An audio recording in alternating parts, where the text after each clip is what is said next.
Noong unang panahon, nagkaroon ng dalawang anak sina Adan at Eva.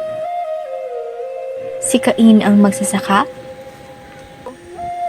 at si Abel ang pastol ng mga tupa.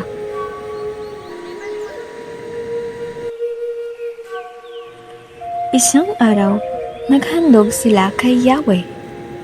Inialay ni Cain ang bunga ng kanyang bukid.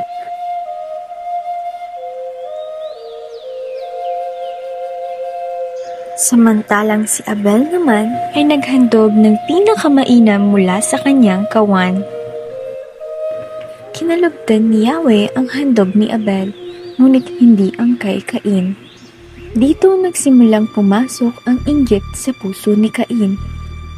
Kaya sinabi ni Yahweh, Cain, ano ang iyong ikinagagalit?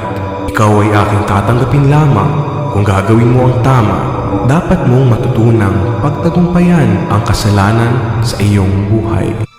Ngunit hindi nakinig si Cain.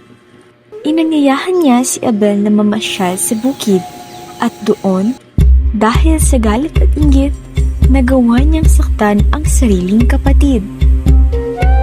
Tinanong siya ni Yahweh, Cain, nasaan ang iyong kapatid na si Abel? Sumagot si Cain, hindi ko alam. Ako ba ang tagapag-alaga ng aking kapatid? Ngunit alam ni Yahweh ang lahat. Dahil sa kanyang ginawa, pinarusahan si Cain at naging lagalag sa daigdig.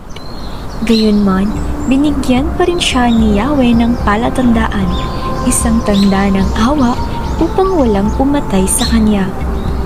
At mula noon, umalis si Cain at nanirahan sa lupain ng Nod, sa silangan ng Eden.